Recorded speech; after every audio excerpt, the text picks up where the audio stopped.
If you're sailing after August 1st, 2026, the packing list you used last time is already wrong. The ships got bigger, the cabins didn't, and the prohibited items lists were quietly rewritten while nobody was watching. Items that sailed through in 2024 now get pulled at security, held for the whole voyage, or flagged at a port you were genuinely excited to see. Nobody emails you when the rules change. You find out at the gangway with a line behind you. I went through the current policies from Royal Caribbean, Carnival, Disney, Princess, and MSC, cross-checked the confiscation stories that made news this year, and narrowed it down to 17 items experienced cruisers have quietly removed from their bags.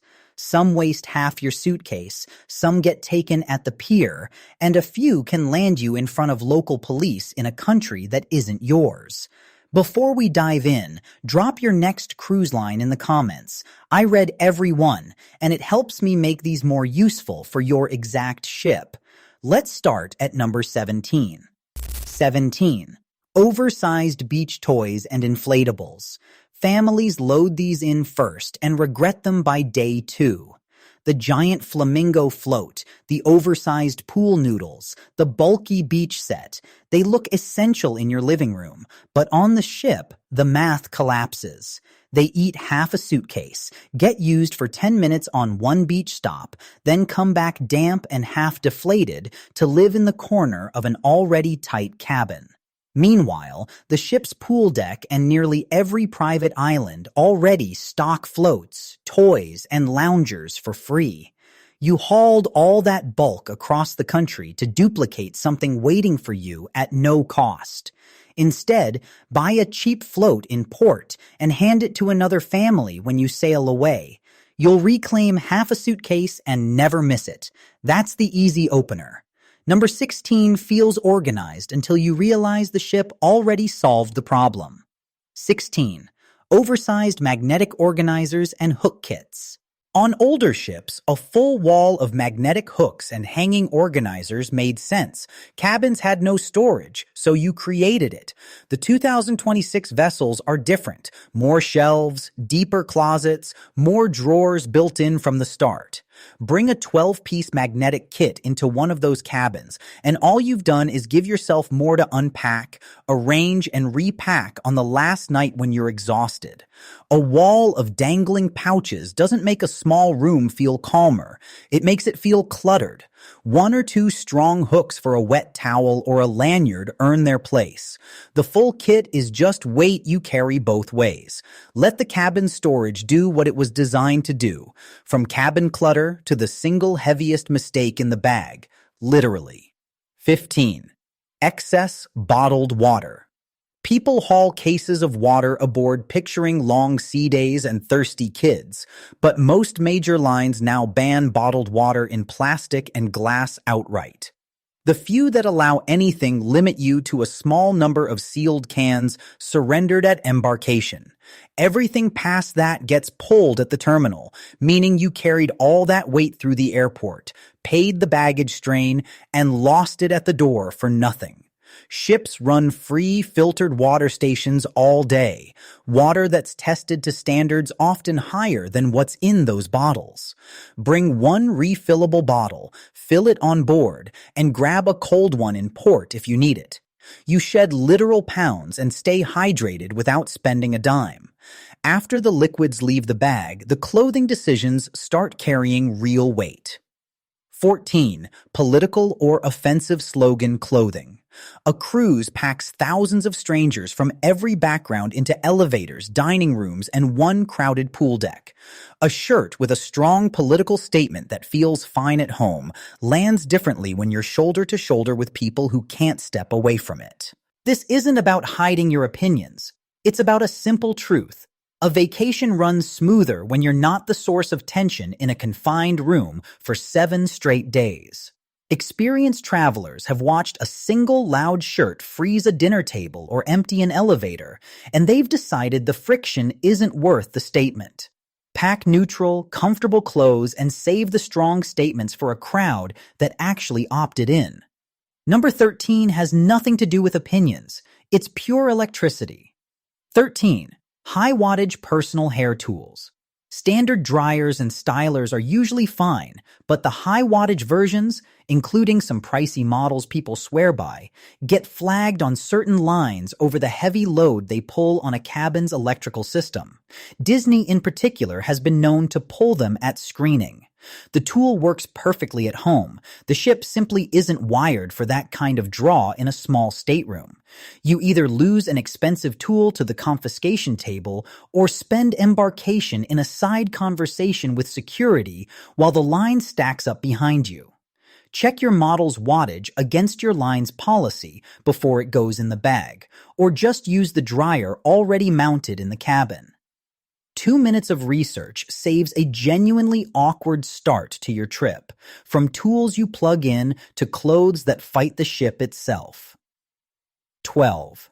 Short, lightweight dresses and skirts. Ocean breeze plus a moving deck is a bad equation for short, floaty fabrics. Anyone who's spent a windy sea day on deck knows the drill. Constant hem-tugging, sudden gusts at the worst moment, an outfit you loved at home turning into something you manage with both hands all afternoon. Midi and maxi lengths, or fabrics with a bit more weight, simply behave.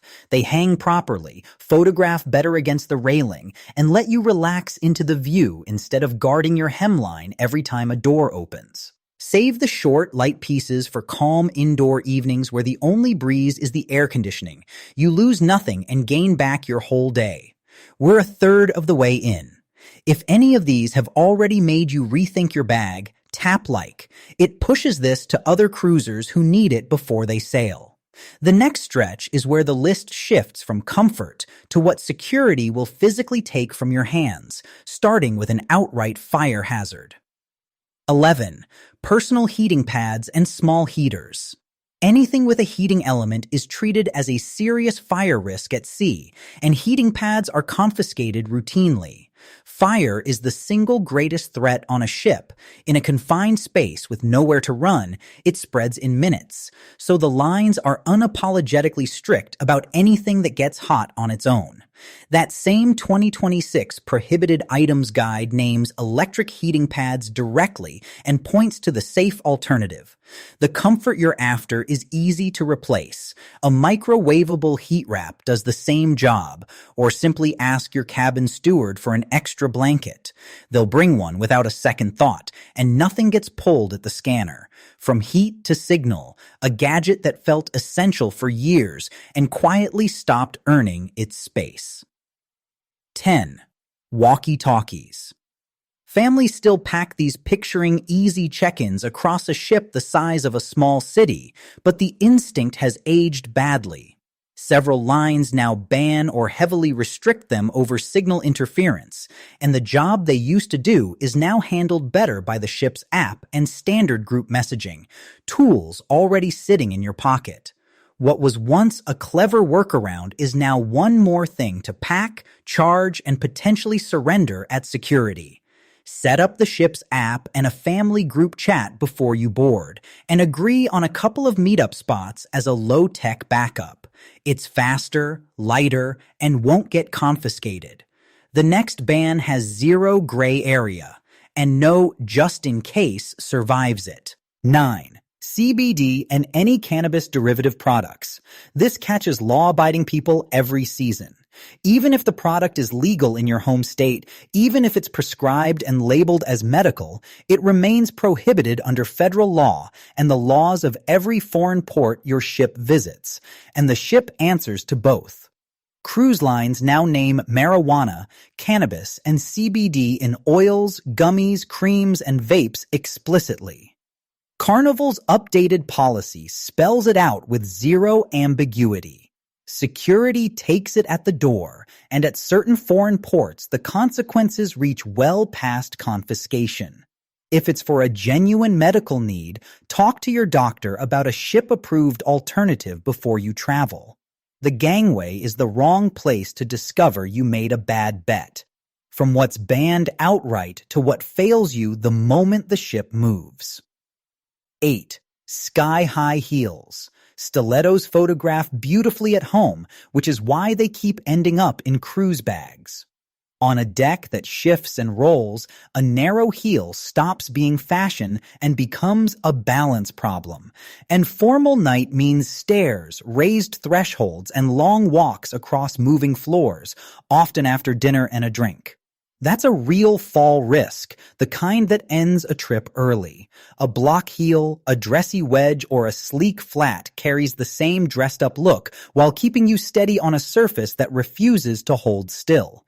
Your ankles will thank you on the long walk back to the cabin, and you'll look exactly as polished as you planned. Past the halfway mark, and this is where the list turns into rules that physically stop you at the pier, starting with a family favorite that became dead weight overnight. 7. Collapsible wagons. Families loved these for years. One wagon to haul beach gear, towels, and kids' belongings from ship to sand. Then the rules caught up. Carnival's 2026 policy says you can bring one aboard, but it must stay fully collapsed on the ship. You can't use it during embarkation or debarkation, and it's banned at the private islands, the one place it would actually shine. The brand ambassador himself said it's simply not worth the hassle anymore. Once you can't roll it while boarding and can't use it on the island, you're carrying a folded metal frame around for a week for nothing. Bring a sturdy, packable tote bag instead and use the ship's free luggage carts on embarkation day. Same result, zero restrictions. Number 6 still shocks people every Caribbean season, and it can put you in front of local police. 6. Camouflage or military-style clothing. This blindsides travelers because it has nothing to do with the cruise line.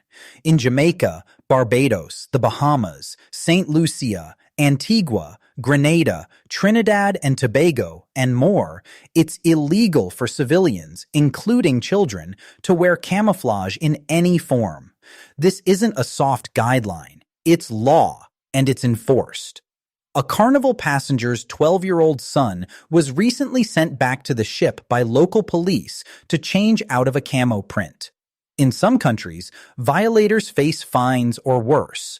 One camo t-shirt packed on autopilot can cost you the first hours of a port day you counted down for months. If your itinerary touches the Caribbean, leave every camo item home: clothes, hats, bags, kids' prints, all of it.